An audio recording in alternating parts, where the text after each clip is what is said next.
Let's see. Yeah, I know. Oh, yeah. Pretty good. It's not quite. Well, it's 7 o'clock now, so I guess it is time to start. I'm trying to find it, make sure that we're on YouTube here. Okay. All right, good deal.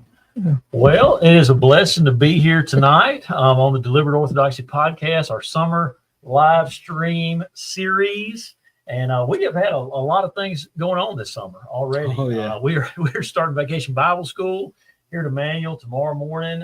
This place will be invaded by small children tomorrow. Right. We're going to be having a great time. We're looking forward to that. And certainly if you're watching this live stream, I have to imagine that you're at least a little bit interested in the things of the Lord. And so we would appreciate if you pray for us tomorrow. As we begin Vacation Bible School, we're just going to have a great time. So we're looking forward to that. Of course, today is Father's Day. And Brother Shad, I've got on my Father's Day shirt right here. So I That's heard, awesome. I heard yours was on backwards. I don't have on my Father's Day shirt. Yeah, I didn't get one. I'm so not trying to rub salt in the wound. Anything like that.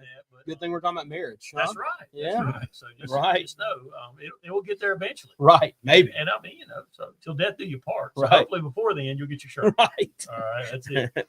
That's it. But of course, tonight, this is the second in a series on marriage that we're doing. Here, a couple of weeks ago, we had an interview with Kyle and Penny Warner. They have been through just so many trials, quite outside their control, not brought on by themselves or their own actions, but trials that were that tested their commitment to the Lord and also their commitment to one another. And so it was a blessing for them to be able to come and share their testimony with us. Mm-hmm. And this past week, Kyle had, we talked about on the live stream that he was having a tumor removed from his neck, a benign tumor. And he had that done this last week. And we are happy to say that there's answered prayers. Amen. He's home. He's doing well. And so we thank God for that. So thank you, those of you that prayed for him, certainly. But tonight, we do have some special guests with us tonight. Super excited about tonight. Special guests tonight, James and Janice Sawyer. They are longtime members here at Emmanuel Baptist Church, and just a precious couple. Yep. And the reason, of course, that there are many couples in our church who have been married for a long period of time and have seen the ups and downs of life, who love the Lord. But you two may be, as far as I know, I think you may be the longest tenured. There you go. Yeah. All right, most experienced right. couple in the area of marriage. All right, this covenant that we enter into, and so we just want to praise the Lord with the two of you tonight, and we want to hear your story. Okay, but before we get into that, I want to share some scripture tonight. It's a good place to start. Proverbs 18:22. I quote that almost every time I do a wedding, that says the man who finds a wife finds a good thing, and is blessed by the Lord. I know that's your testimony, Mr. James, at least it better be, because you're real close to her. All right, she can get you. But Matthew chapter 19, Jesus is asked by his disciples. He's asked about divorce, but his reply really isn't about divorce. It's about marriage and God's intention for marriage, and what we should strive for as those who follow Jesus. What we should strive to put on display in our marriage. And in Matthew chapter 19, beginning in verse 4, it says, "Haven't you read," he replied, "that he who created them in the beginning made them male and female? And he also said, for this reason a man will leave his father and mother and be joined to his wife, and the two will become one flesh." And then Matthew 19:6. Now, that's an important verse for a lot of reasons. Those of you looking for one of those mugs, y'all better remember that. But we'll leave that alone. All right, it's most important because Jesus said it and because it applies to us. Because here he says in verse 6, "So they are no longer two, but one flesh. Therefore, what God has joined together, let no one separate." Okay. Amen. And the two of you are an embodiment of that truth and the blessing of that covenant. And so tonight, as we get started, I know I'm a little long-winded in our intro, but one reason is kind of let people get online where they can see this. All right. So I'm sure they're all joining us now. Okay. So we want to hear from the two of you. I want you to tell us just a little bit about your childhood. where you grew up, your family, that sort of thing. And so, whoever wants to start us off. I'll let you go. You go first. All right, Miss Janice. Okay. I grew up on a cotton patch in Pioneer, Louisiana. Yes, Pioneer. Yes.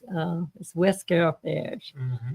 And I had one sister, my mother and daddy. Like I say, they got married late in life. Mm-hmm. And tell them how old your father was and your mother was. He was 37 and mother was 29 when they got married. Well, that was an old maid back I then. know it was. Big time. Yeah, but that's a long marriage they had too. I tell you, they taught us how they were. We didn't miss church. Yes, ma'am. Anytime at all. Yeah. And now your daddy was a singer, wasn't he? Yes, he was a song leader at church. Yeah. And I think I told you before, he tried to teach me how to sing. Yes, ma'am. Read music, sing. And I would mess up so bad. He would lay down at the floor and laugh at me. Oh my goodness. He was sort of a comedian anyway. Yeah. And but we lived at Pioneer. We had an 80-acre farm, and he grew cotton and corn and peas and everything, and sweet potatoes. Yes, ma'am. But y'all made your living right there on that farm. We made our living on that farm. And I probably was about 5 when I started helping him out, Yes, ma'am. And then my sister's 3 years younger than I am. Her name is Montias. Mm-hmm. A lot of people here at church know her. Oh, yes, ma'am. But she was a professor at LSU in Eunice for about 27 years. Yes, ma'am. And then I graduated Pioneer High School and then moved to Monroe and went to business college in Monroe. And that's kind of where I met Janice. Oh, well, hold on, man. We're going to get to that, this romance here in a minute. All right. So, Mr. James, why don't you tell us a little bit about your childhood, your growing up? Okay, I was born up here at Farmville, out from Farmville, Salem. Mm-hmm. Yeah. And we moved from there when I believe I was 5 years old. Moved to West Monroe out on Whites Ferry Road. And I was raised up there till I was about 16, 15. And then I left home. My mother and daddy were separated, divorced. Mm-hmm. And that was a rare thing back then. It was. Yeah. And I kind of lived between the two of them. He was gone most of the time. But and then I come back after I had a little stint in service. Now hold on, wait a minute. You got to give some details. He wants you to tell that story. There's a story here that we want to hear. So tell us about your service. Okay, when I was 15, a buddy of mine, he was wanting to go in the Marine Corps. They was having this Louisiana Purchase platoon. I believe it was 150 years.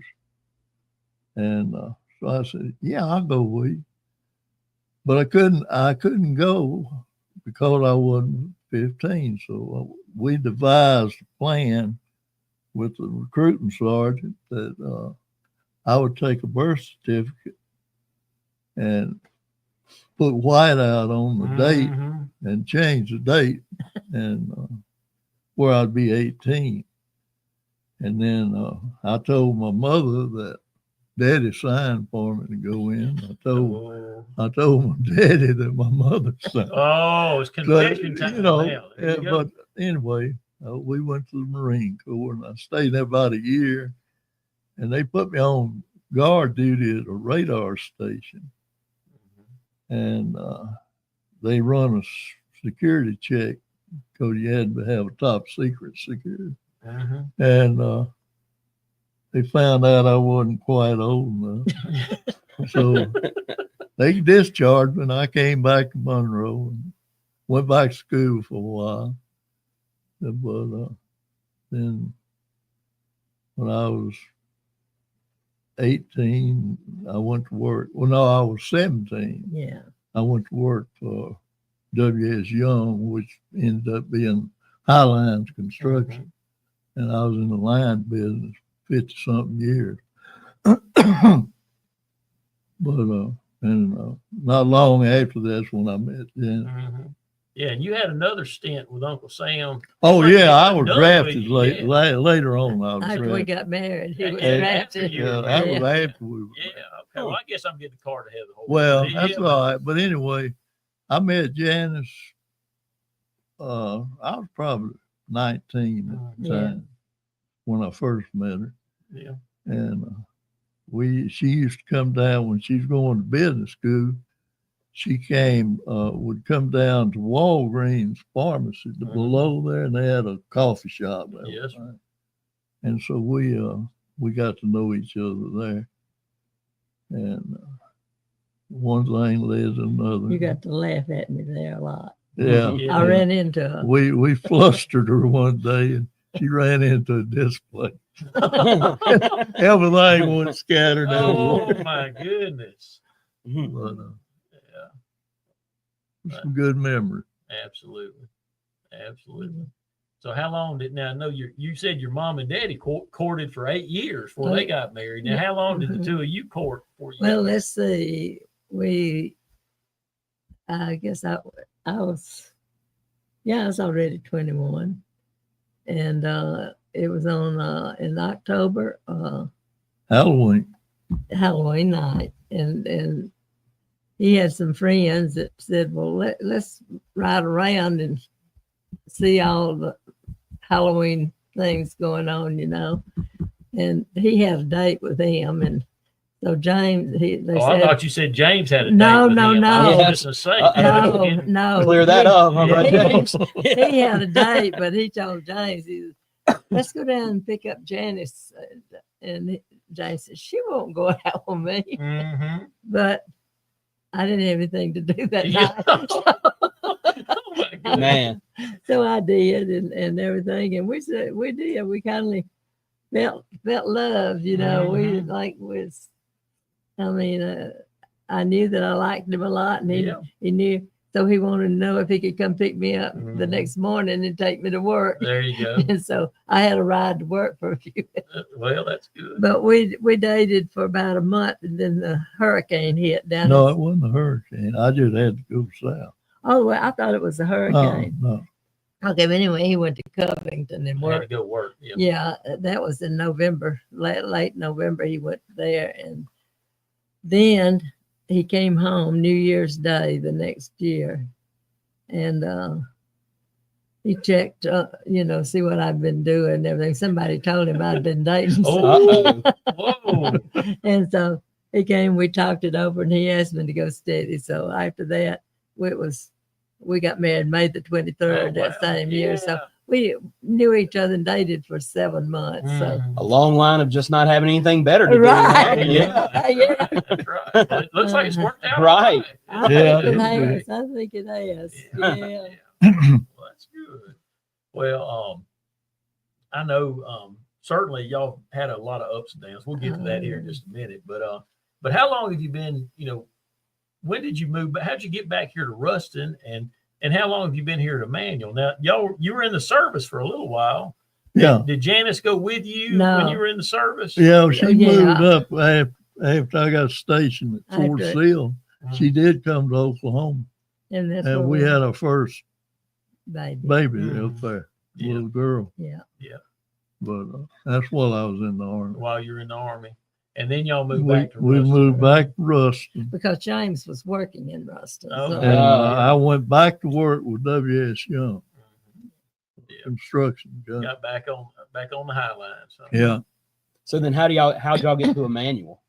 How did that? Well, after we moved back to Ruston, we were going to Methodist church. I was raised a Methodist. And when I accepted Christ, I was sprinkled instead of immersed. Yes, ma'am. Mm. We went to Don't like Methodist you church. wet. Yeah. And I was afraid of the water anyway. Right. But no, then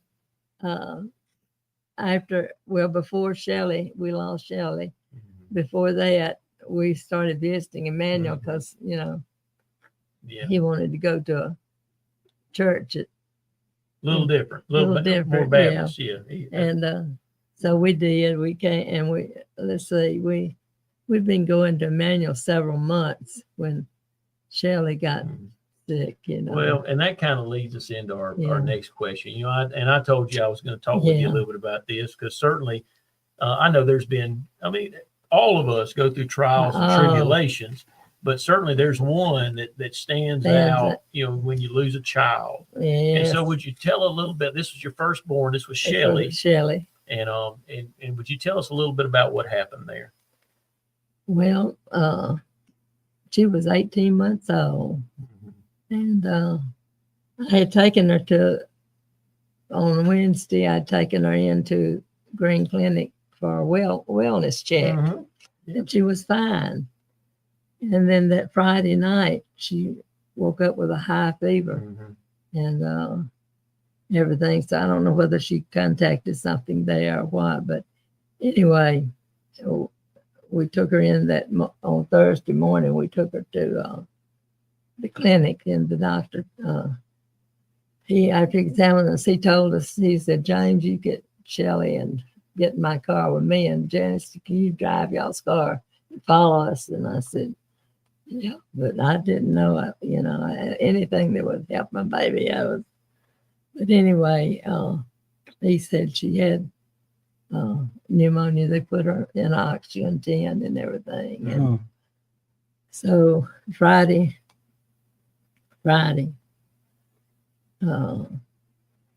she was in the oxygen 10 and she got sick, and so the doctor came and everything, and we was outside in the hall waiting for him. And I asked James, I said, would you pray with me? And I got down on my knees in the hall, I was praying. I didn't know anything to do except ask God to help. So yes, ma'am. James, he confessed. He said, he says, I didn't really realize that I didn't know God then, that I never asked him into my heart. And but anyway, and I don't know, for some reason I didn't think, that anybody that went to church and everything with us, like he did with me, I didn't think about him not knowing. I just thought, you just made the assumption that he had made some sort of because decision. He was good, and he was a good guy. We went to church together and everything. So, but anyway, that was in that fall. After we lost her in December, and that was in the spring when we went. And in 1964 is when he made a profession of faith, and then I had been sprinkled, so I was baptized. You were baptized. I was baptized, yes. Yeah. So April of 1964. Okay. And so lost her in December.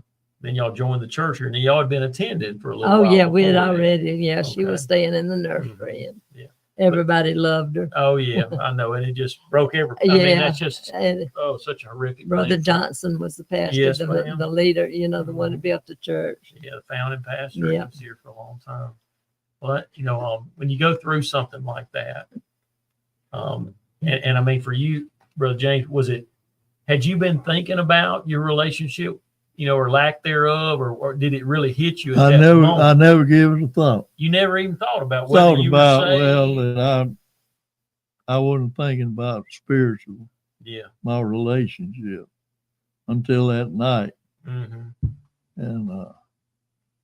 she asked me to pray, and I said, I think God just. And I realized that, I'm gonna bust hell wide open and I'll never see her again. Yeah. That conviction came on you. It did. Yeah. It did. Well, praise the Lord. God used that, I guess, to really convict me to where Yeah. So I was kind of hard-hearted Yes. before that. Yes. Yeah. But I'm not thinking religion. about spiritual things. yeah, Well, and God, and I think that's something for us we look back on that. And it's real easy for us to, if we're not thinking biblically, it's real easy to say, well, it happened because of this, or it happened Right. because of that. But those things aren't consistent with who God is, No. and we live in a fallen world, That's right. but God uses these things. Right. Providentially, he uses these trials of life to change us and to bring us to himself. Go ahead. I even, like, as you're saying that, Brother James, I think about the verse that talks about we have this treasure in jars of clay, in these light momentary afflictions. And that's not a light affliction, No. But like that loss was not pointless.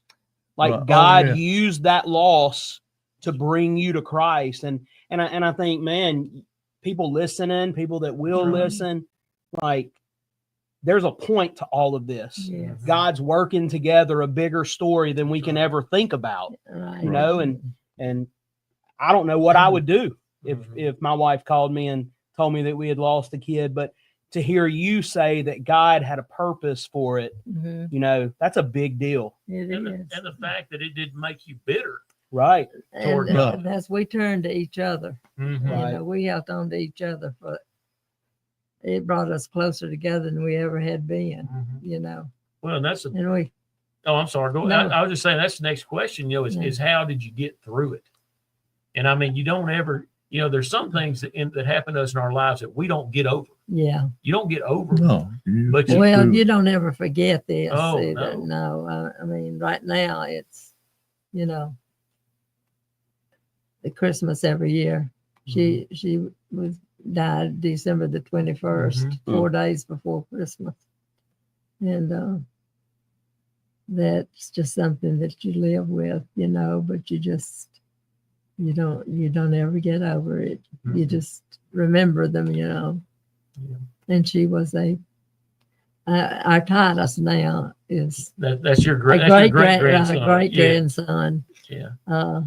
He reminds me of her because she was an explorer. She liked to explore things, and she learned how to. She turned the key in the door to and this, that, and the other, And one day I was down in my hip for some reason. I hadn't been able to walk good for 2 or 3 days, and I sort of was limping through the house, All of a sudden I looked back and here she was following me, but she was limping just like I was.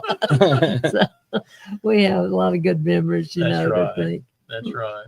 that same year that we lost her, that crew that I was working in, Mhm. we had 2 more tragic accidents, and they lost children. Mm. One got ran over up here at Vienna, and then another boy's baby drowned down out from shooters down here. Mm. That's In the same within crew. about a month and a half. Oh, goodness. Good. Man. Yes. Wow. Well, as you look back on that time, in your lives, and I mean, obviously, Brother James, you were just coming to the Lord. I mean, you were just getting to the place of brokenness and turning from sin and turning to Christ and being saved. But when you look back on that, I mean, that's a life-changing experience.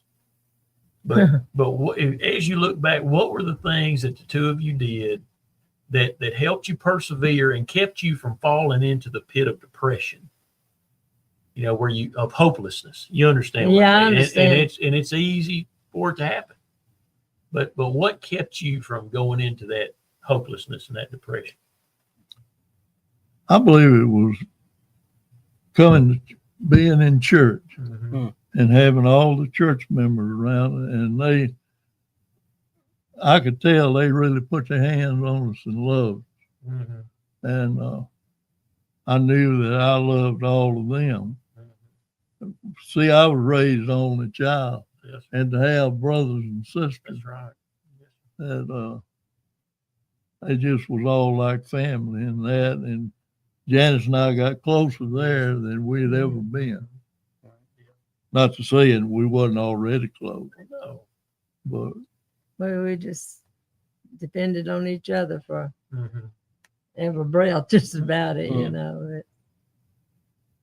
Yeah. Well, I know that these are certainly things that are difficult memories even to look back on, and think on.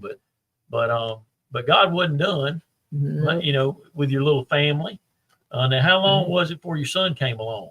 6 years. Whoa, really? I didn't Yeah. know that was that Well, much time.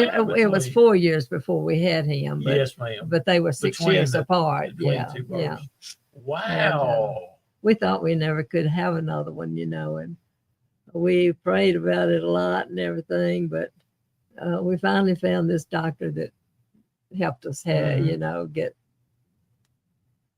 worked out to where I got, and it was after we were drafted into the Army and we got down to Fort Sill, Oklahoma before I got pregnant, So that was the first time. that was, yeah. Yeah, Oh, that was the first time. but Yeah. the second time. But the second time is, Yeah. the doctor put us on some medication to take, and then after that, we got pregnant with Jimmy, and, he was 8 pounds, 15 ounces. So he was healthy as a horse. He So there was, wasn't any he was. issues there. Huh? And I was this little skinny girl then.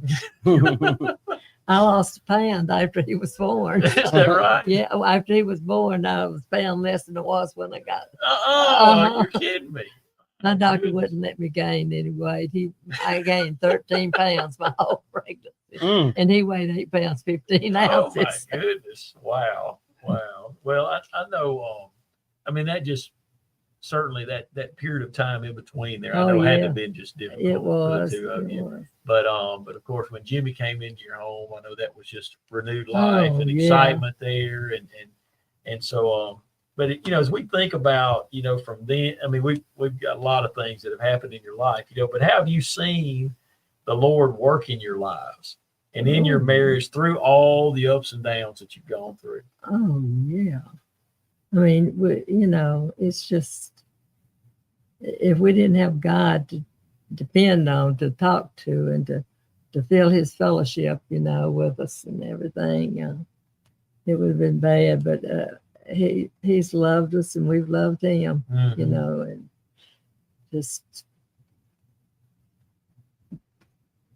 I'm James, any I thought he was going to sleep. No. He's So just I over was there sitting here are there thinking, any specific things that you can look back on that you've seen the Lord do in y'all's lives, change in y'all's lives over the course of y'all's marriage? Oh, I'm sure it's been lots of things, but when we had Jimmy was one great thing Yes, that we ma'am. had, and after we had lost Shelley, that put a burden more on me, I think, than Right. James, because it scared me so bad every time he would get a cold or anything, and I'd have to ask God to help. And then I had this great friend that I'd call at 2:00 in the morning, and Cupid. Yes, ma'am. I got to know Miss Ann. And then I grew up together at Pioneer, and then she lived right here. Yeah, in town, we went both to Emmanuel. both ended up at Emmanuel and everything. She was the best. We were just like sisters all our lives, and everything. So, but she helped me raise Jimmy to an age where I got to where I didn't tremble and shake every Yes, time he ma'am. had a nose run. Yes, ma'am. But we just depended on God for everything at the time, Yeah. But I don't know what I would have ever done without him. That's right. That's right. Well, now. And then, go ahead. No, don't let me stop you. No. Now. You keep going. Don't keep No. going. They're not here. They don't want to listen to me. I No. promise you. But Mr. James, you went from getting saved, all right, at just a terrible, moment as far as just from a worldly perspective in your life. But that's when you were born again. You came to the Lord, and so you didn't really have background in church or in the Bible or any of those things. But here we are, these 60-something years later, you're a deacon emeritus here. I mean, at the church. And so, could you tell us a little bit about how you began to grow in the faith and growing your relationship with the Lord, coming to the Lord at that time, and what that meant to you? Well, I involved myself more in church. I would come all the time, and I read my Bible and studied, and we started tithing, and that's something that I firmly believe in is tithing. And seemed like we get a little short on money, and God always provided something for us. Yes, sir. I'd work a little overtime or something like that, but we never went lacking. Yes. And over the period of years, I got close relations with different church members, and just that. I mean, I really. Well, I think that's the beauty. We talk about the ordinary. We call them the ordinary means of grace. In other words, the things that God's told us in His Word that we ought to do, like feed on His Word, like be around His people, pray. Those things, and you have you've seen that at work in your life over the years, and to give and join together for worship with others, and you've seen the way that has grown you as a child of God, as a man of God, and we're sitting here 60-something years after your conversion, and we're just looking back on God's faithfulness, and what a blessing that is. Yeah, what a blessing it is. Yeah. Well, over the course of your marriage, I know you've been involved here at Emmanuel all these years. Why don't you? And I already mentioned Brother James, being a deacon, that sort of thing. But how have you? We think about the importance of your church life, your church family. How have you served the Lord through Emmanuel Baptist Church over the years?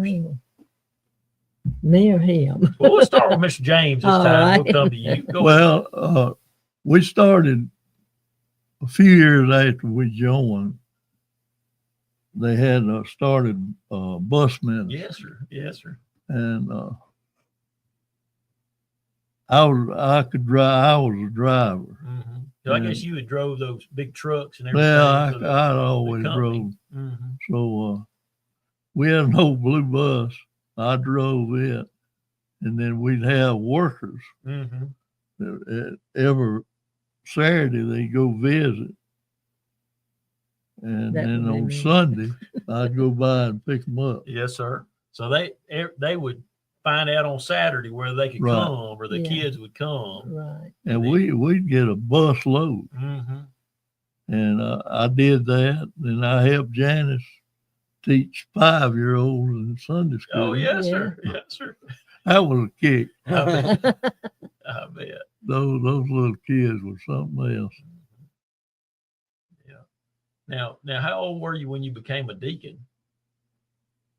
Gosh, I don't know. I was 50. Yeah. Imagine. I expect I was around 50. So probably about the time Jimmy got out of high school, he was about grown before you became a deacon. Then. Yeah, he was. He was. Yeah. Well, that's good. So, I had for years I wouldn't let them put my name on that, And then God told me, said, if they want you, they'll vote you in.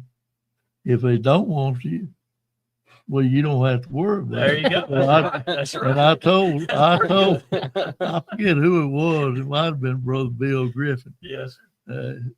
He asked me about that, and I said, yeah, go ahead and put my name on it. And I figured, no, I'd never hear it. That'd be the end of it. But God had plans. That's right. Yep. That's right. That's right. That's good.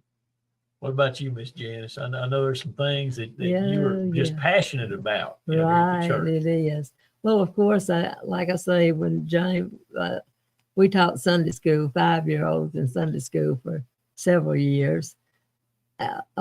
Kim Ballard's twins. Yeah. And, the first time when they came in, when we changed classes, they went home, or they told their mother when they got out of church, they says, "Mother, we like our Sunday school teacher. She's a granny." Isn't that right? I was only about 30. You weren't that old. Or 40, maybe. Well, you 40. weren't Yeah, I quite, wasn't you didn't there. quite feel I like a wasn't, granny. no. That's right. And but anyway, we had so much fun, and it was such a blessing to teach children. And so Brother Ben Watson was here, and they came up with something about Bible drill. Yes, They ma'am. sent out some stuff to the church, and he called me in. He said, "Janice, I want you to do this." And I said, "Brother Ben, I don't know how to teach kids to do Bible drill." Yeah. I said, we had something called that when I went to church, and because I remember a verse, but I don't remember it right now. Yes, ma'am. I mean, I know what it is, but it wasn't Jesus wept. No, ma'am. That's right. It was It was longer than that, yeah. That's one. But anyway, so Right. Jimmy was 9 years old when I started teaching Bible drill. Wow. It's 4th, 5th, and 6th grades. And I taught for 37 years, Yes, and ma'am. every Goodness. year. And we had the blessing. After we got through, and if they won, we went to state, and they won at state, and everything. Well, I would take them on a bowling trip. Is that I right? would take them to the bowling alley There to you bowl go. There you and go. things like that. But all the kids liked it. I remember Lyra Lee's son. He became in the ministry, He sure did. and he said that started. Is that right? Yeah. Yeah, he's When- associate pastor down at Kingsville Baptist Yeah. Church now. Sure is. Isn't that So, something? It was. And when I had to retire, I thought I just wasn't able to do it anymore. And I was beginning to get a little older then. Yeah. So after 37 years. So, but anyway, I tried my best to find somebody. To pass it on. I Yeah. found somebody to teach one year, and I ended up having to go help them, Yeah. and everything. But I just couldn't find anybody, and that almost broke my heart because Well, it's a time and a season, but those seeds that you planted, those memory verses, those kids learn, it's still bearing fruit, in their lives, and you have to believe that. I know you do, and you still see it. You still see God at work. Well, and my grandchildren came along, and I had both of them in Bible Isn't that drill. I something? took them through Bible drill, and I think they've been commenting about that too, as well. They sure have. They've been talking about they can still go to the verses and things of that nature. yeah, oh yeah, the kids, Yeah. a lot of. Yeah. We have to memorize both books of the Bible, Mhm. and say them in 10 seconds. 10 seconds. Goodness Yes. gracious. That's quick. That's quick. I'm sure We'll they- say the Bible verse in 10 seconds. Oh, okay. They tell you the They- Bible. yeah, verse, you'll yeah. see. Oh, No, they didn't I was gonna memorize. say, I'd They have to couldn't be say the whole verses in 10 Yeah. seconds, but they could say the Bible verse in 10 That's good. seconds. Well, that time was well spent, and investing in young people and putting God's word. Oh, In their yes, hearts. it was. Yeah. Bro, Paul, I want to ask this next question. All if right, you'll go let me. ahead. Go ahead. So my wife Watch needs out some now. advice All right. on being a wife. Uh-oh. Watch out now. Yeah.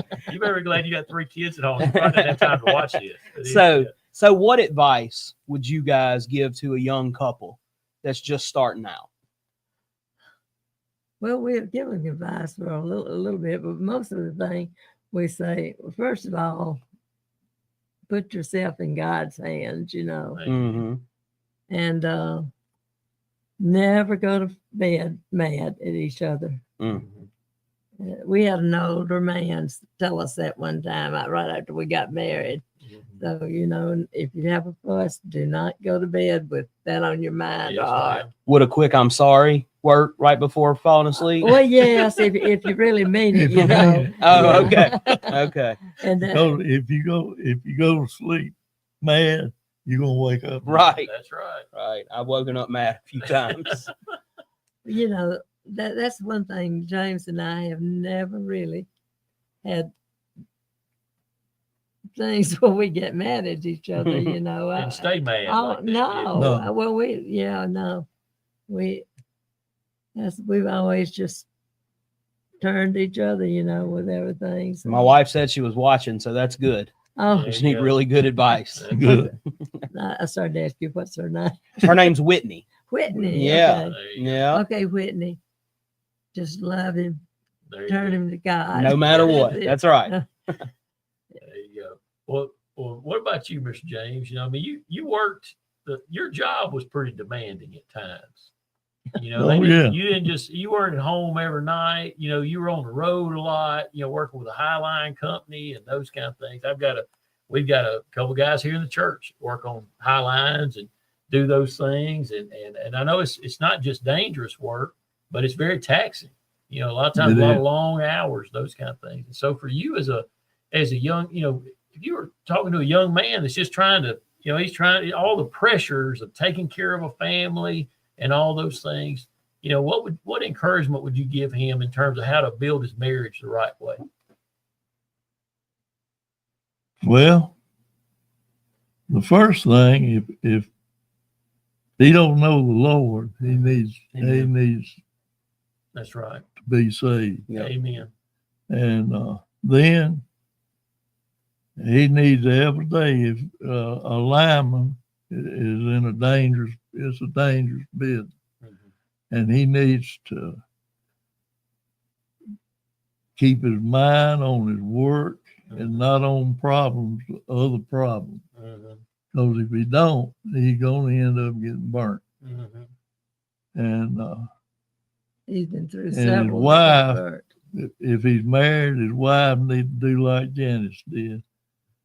Every morning when I left for work, she tell me, "I love you, and be careful." Yeah. I mean, that's every morning. Yeah. And So you had peace with God, but you was also at peace there was peace in your home. Too. yeah, it was. We didn't. Me and Janice didn't argue and fuss. Well, in the first place, she won't fuss. I mean, I might would have fussed with her, but I'm not going to stand there and fuss at the wall. That's right. She just wasn't going to do it. I learned pretty quick that didn't work. That's great. Well, I feel that in my soul. My wife won't fuss and argue either. And sometimes I'll just try to make her. Yeah. And she will not. She doesn't give in to me. Well, my daughter's over here running the live You're stream, listening. so I'm not going to start talking about my wife because she will make sure there has been some fussing in my house. I can promise you that. But you know, I understand what you're saying though, Mr. James, because if you got peace with the Lord, and you're going in and then you're going to work and it's a dangerous job, but it was your job and you were a professional in that field, you know, and you knew what to do and those things. But you didn't need to have the stress of worrying about what was going to happen when you got home, or you didn't need the stress of, you know, trying to figure out how to make things right that you had messed up, because you were walking at peace with the Lord. You're at peace with your wife. What a blessing to be able to, and to go out when you had to go out on the road, you knew you could trust her. Right. And she knew she could trust you. That's right. Well, you know, and I can't imagine somebody, you know, I wouldn't have been able to live if we fussed at each other. You know? Yeah. Well, I think that's probably what we see so many marriages that end in divorce. All right. And if y'all's foundation was right, or God got it right early on in your marriage, and thank God for that. And here we are 67 years later. We can look back and thank God for his goodness. And one thing is, don't overburden yourself with debt. Yeah. That has broke up a lot of marriages. Yes, sir. Absolutely. Now, and that goes right into this last question. Okay, because certainly debt, we talk about the reasons why couples struggle. You know, finances is way up on that list. Okay, we know that. But what advice would you give to a couple that's been through some trials and is thinking about giving up? What would you tell them? I'd tell them, first place, they need to get help Mm-hmm. to some kind of counseling or something. And they need to pray about it. If they earnestly pray about it with each other, God will answer that prayer. He's not going to let them sit there and pray and not answer if they really mean it. Yeah. And it's just, it's not 50-50. That's right. Married life is not 50-50. If you don't give more than 50% of right.